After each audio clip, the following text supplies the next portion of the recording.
அன்பார்ந்த சகோதர சகோதரிகளே, பெரியோர்களே, தாய்மார்களே, ஒரு முக்கியமான விஷயத்தை உங்களிடம் பேசுவதற்காக இந்த வீடியோ பதிவு.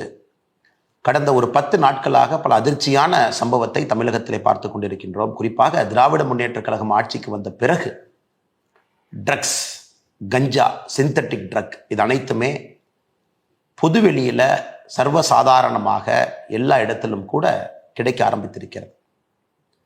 இது எல்லோருமே நம்முடைய எண்மண் எண்மக்கள் யாத்திரை பயணத்தின்படி நிறைய தாய்மார்கள் இதை சொன்னாங்க.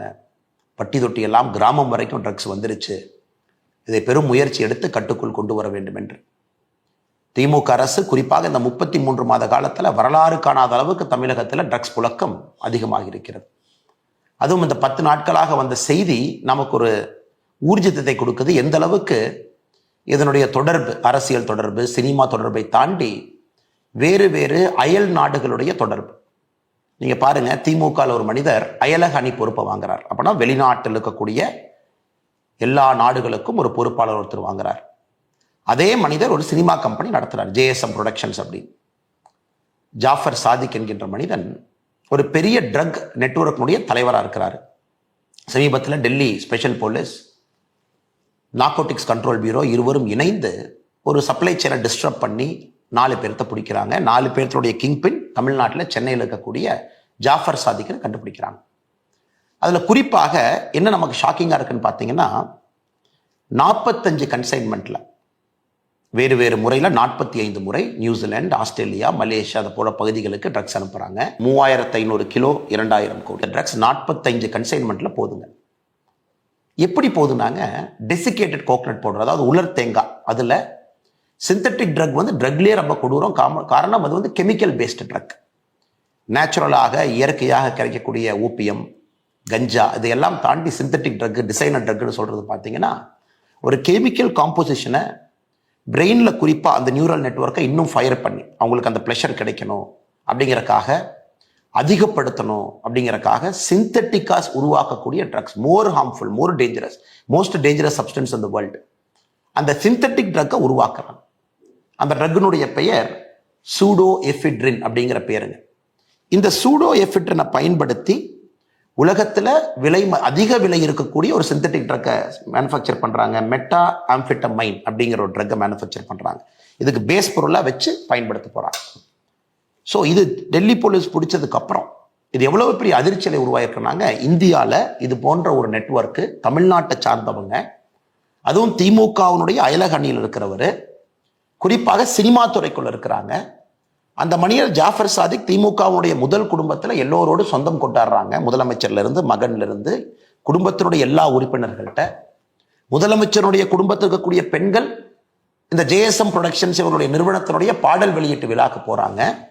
இது வந்த உடனே உதயநிதி ஸ்டாலின் அவர் போட்டிருக்கிற ட்வீட் எல்லாம் டெலீட் பண்றாங்க. ஸோ எந்த அளவுக்கு பேனிக்கா திமுக இருக்குன்னு பாருங்க சார். அவருடைய சொந்த தம்பி விடுதலைகள் சிறுத்தைகள் கட்சியில் ஒரு பெரிய பொறுப்பில் இருக்காங்க. ஸோ கட்சி பொறுப்பை பயன்படுத்தி, அயலகணி என்கின்ற பொறுப்பை பயன்படுத்தி அதன் மூலமாக வெளிநாட்டுக்கு 45 கன்சைன்மெண்ட், 3500 கிலோ, 2000 கோடி அனுப்பியிருக்கிறாங்க. இதை நாம் புரிஞ்சுக்கணுங்க. First network. இரண்டாவது பாருங்க, நேத்து குஜராத்ல இருந்து 60 கிலோமீட்டர் தூரத்தில், போர்பந்தர் கோஸ்ட்ல இருந்து 60 கிலோமீட்டர்ல ஈரான் சப்பர் போர்ட்ல இருந்து வரக்கூடிய ஒரு ஃபாரின் வெசலை பிடிக்கிறாங்க. அதுல 4 பேர்த்து பிடிக்கிறாங்க. 4 பேரும் பாகிஸ்தானுக்கு லிங்க். அதுல வரக்கூடிய ட்ரக்கை நீங்க பாருங்க. குறிப்பாக 3110 kilo hashish, 158 kilo meta amphetamine. நாம் பேசணுங்க. அதாவது இந்த சூடோ எஃபிட்ரைனை பயன்படுத்தி சிந்தட்டிக் ட்ரக்லயே விலை அதிகமாக இருக்கக்கூடிய மெட்டா ஆம்ஃபெட்டமைன் இங்கேயும் கிடைக்குது. 158 கிலோ. Heroin 24 kilo. இதனுடைய மதிப்பு மொத்தமா பார்த்தீங்கன்னா, இது மொத்தமா 3300 கிலோ. இதனுடைய மதிப்பு பாருங்க, இது பல ஆயிரம் கோடி, 1200 கோடி ரூபாய்க்கு கிட்டத்தட்ட இதுக்கான மதிப்பு.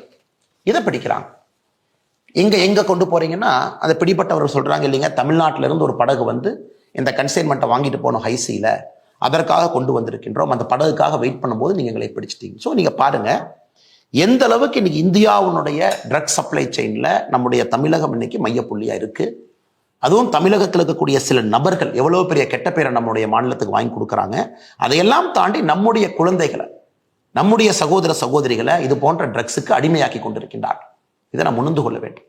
இது ஆர்ப்பாட்டம், போராட்டம் இதெல்லாம் ஒரு பக்கம் இருந்தாலும் கூட பாரதிய ஜனதா கட்சி தீர்வை விரும்புகின்றோம். எனக்கு ஆர்ப்பாட்டம் பண்ணி இவங்க என்ன செய்ய போறாங்க சார்? எத்தனை ஆர்ப்பாட்டம் பண்றது? பாரதிய ஜனதா கட்சி செய்யாத ஆர்ப்பாட்டங்கள் கிடையாது, செய்யாத போராட்டங்கள் கிடையாது. பட்டி தொட்டி எல்லாம் மக்கள்கிட்ட சொல்லியாச்சு. இன்னைக்கு இதை நாம கையில் எடுக்க வேண்டிய கட்டாயம் வந்து விட்டது என்று நாங்கள் நினைக்கின்றோம். அரசு செயலிழந்து நிற்கிறது. அரசில் இருக்கக்கூடிய நபர்களுக்கு இவர்கள் நண்பர்களாக இருக்கின்றார்கள். இந்த ஜாஃபர் சாதிக்குங்கிற டிஜிபி கையில போய் ஒரு அவார்டு வாங்கிட்டு வர்றார். எப்படி போலீஸ் பிடிப்பாங்க? டிஜிபி கையில போய் பதக்கம் வாங்குற போட்டோ எந்த போலீஸ்காரர் எந்த இன்ஸ்பெக்டர் சப் இன்ஸ்பெக்டர் வீட்டுக்கு போய் சார் நீங்க வாங்க. இன்னைக்கு பாருங்க NCB Narcotics Control Bureau Jaffer Sadiq தலைமறைவாக இருக்கக்கூடிய ஜாஃபர் சாதிக் உட்பட எல்லா பகுதியிலையும் ரைடு நடக்குது. அதுல நுங்கம்பாக்கத்துல ஒரு இடத்துல ரைடு பண்றாங்க. ஒரு கொரியர் கம்பெனி, இந்த கொரியர் கம்பெனி தான் ட்ரக் சப்ளைக்கு பயன்படுத்துறாங்க தமிழ்நாட்டில் இருந்து. அந்த கொரியர் கம்பெனி யாருக்குன்னா திமுக சிற்றரசங்கர் ஒரு நபருக்கு சொந்தம், சஹாரா எக்ஸ்பிரஸ். இன்னைக்கு ஒரு தனியார் தொலைக்காட்சி நிறுவனம் அதை கவர் பண்ண போறாங்க. அந்த நிறுவனத்தினுடைய ஜேர்னலிஸ்ட் அடிச்சு ஒரு ஹாஸ்பிட்டல் அட்மிட் ஆயிருக்காரு. இப்ப நடந்திருக்குது. ஸோ இதெல்லாம் ஒட்டுமொத்தமாக பார்க்கும் பொழுது மிக தெளிவாக தெரிகிறது, அரசு இதை கட்டுப்படுத்தக்கூடிய நிலைமையில் அரசு இல்லை. இது அரசனுடைய கையை தாண்டி இது நிற்குது. ஒரு பெரிய பூதமாக ஆக்டோபஸா வளர்ந்து நிற்குது. Multinational connections, Australia, New Zealand, Malaysia, India முழுவதும் கொரியர் கம்பெனி, திமுகவுடைய அயலக அணி, அது ஒரு பொறுப்பாளர், சினிமா ப்ரொடக்ஷன் கம்பெனி, அதுல வந்து திமுகவுடைய முதல் குடும்பத்தினுடைய சம்பந்தம். உதயநிதி ஸ்டாலின் ட்வீட்டை டெலிட் பண்றாங்க. ஸோ எப்படி இவங்கனால நீங்க கண்ட்ரோல் பண்ணணும்னு நினைக்கிறீங்க? சத்த most dangerous money is drugs money. ஆப்கானிஸ்தானில் இருக்கக்கூடிய வார் பார்த்தீங்கன்னா ஹெரோயின் மணி ஃபியூல் பண்ணுச்சு. அதே போல இந்தியாவில் உலகத்தில் இருக்கக்கூடிய முக்கியமான ஹாட்ஸ்பாட்ஸ் எல்லாமே இந்த ஓபிஎம் கல்டிவேஷன், ட்ரக் ஸ்மக்லிங், இதுலேருந்து வரக்கூடிய பணம் அடுத்து ஆர்ம்ஸ் டிராஃபிக்கிங் போகும். அதை வைத்து இன்சர்ஜென்ட்ஸ் குரூப் சண்டை போடுவாங்க. ஸோ உலகம் முழுவதும் நீங்கள் பேட்டர்ன் பார்த்தீங்கன்னா இந்த ட்ரக்கிலிருந்து வரக்கூடிய ஈஸி மணி தான் உலகத்தையே கெடுத்து கொண்டிருக்கிறது.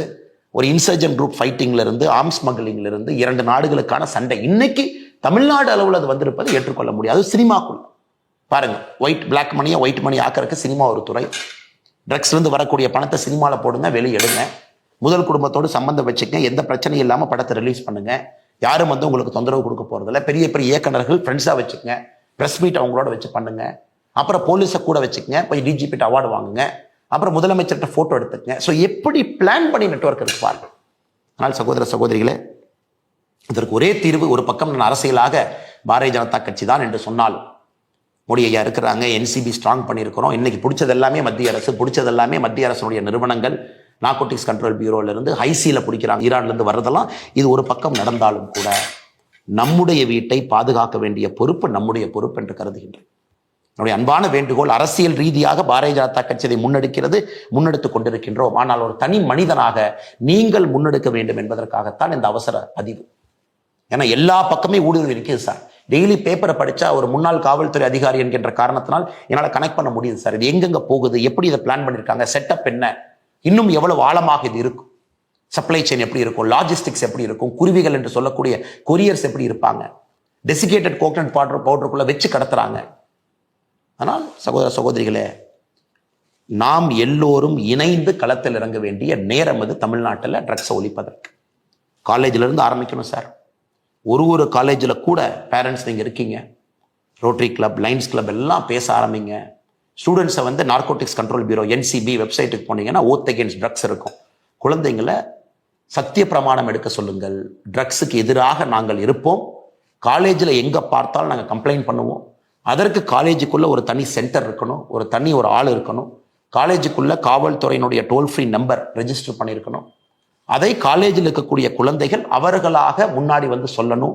அதற்கான கான்ஃபிடன்ஸ் அந்த குழந்தைகளுக்கு நம்ம கொடுக்கணும். அதுக்கு கம்ப்ளைண்ட் பாக்ஸாக இருக்கலாம், அனானிமஸாக கம்ப்ளைண்ட் உள்ள ட்ராப் பண்ணலாம்.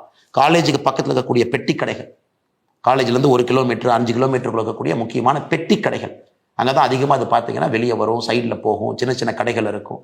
அதை காவல்துறை கண்காணிப்பார்கள் என்று நம்புகின்றோம். ஆனால் மாநில அரசு செயலிழந்து நிற்குது.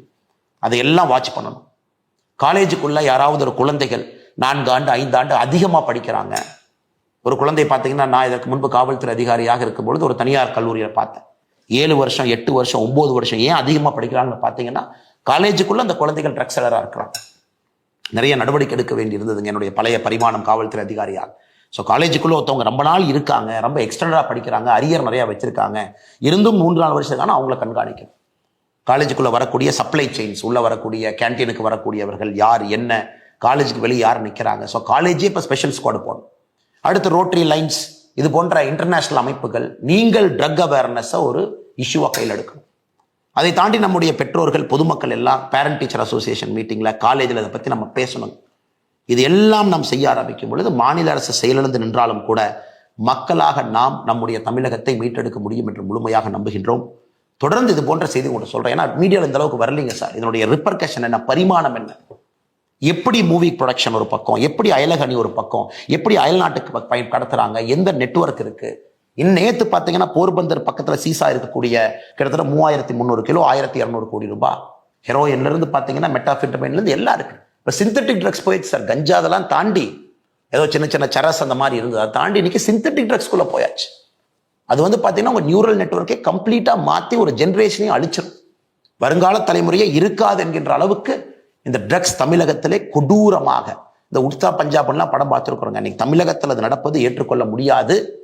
திமுக மௌனம் காட்பது சுத்தமாக ஏற்றுக்கொள்ள முடியாது. நார்கோட்டிக்ஸ் கண்ட்ரோல் பியூரோ அதிகாரிகள் தமிழகம் முழுவதும் சோதனை ஏற்றுக்கிட்டு இருக்கிறாங்க. பத்திரிகையாளர்களை திமுக அடிப்பதும் ஏற்றுக்கொள்ள முடியாது. அதனால் நாம் நம்முடைய தமிழகத்தை மீட்டெடுப்போம். வருகின்ற காலத்தில் பாரதிய ஜனதா கட்சி முழுமையாக உங்களோட தமிழகம் முழுவதும் நாங்களும் களம் இறங்குகின்றோம். எங்களால் முடிந்த பணியை நாங்கள் செய்கிறோம். அரசியல் அதிகாரம் இல்லாமல் பட்டி தொட்டி எல்லாம் அவேர்னஸ் உருவாக்குறோம். இந்த பிரச்சனைக்கு இன்னைக்கு தீர்வு என்னன்னாங்க ஐயா, நாம் அனைவரும் கலந்து ஒரு சொல்யூஷன் கொடுக்கணும். அரசியலாக நாங்கள் இதை எடுத்து செல்கின்றோம், மக்கள் மன்றத்தில் வைக்கின்றோம். அது ஒரு பக்கம். அரசியலை தாண்டி நாம் ஒன்றாக இணைந்து இந்த பிரச்சனைக்கான தீர்வை நாம் கண்டுபிடிக்க வேண்டிய நேரம். காரணம், அரசு செயலிழந்து நிற்கிறது. நிச்சயமாக நீங்கள் அனைவரும் நம்மோடு இணைந்து செய்வீர்கள் என்ற நம்பிக்கையோடு வணக்கம்.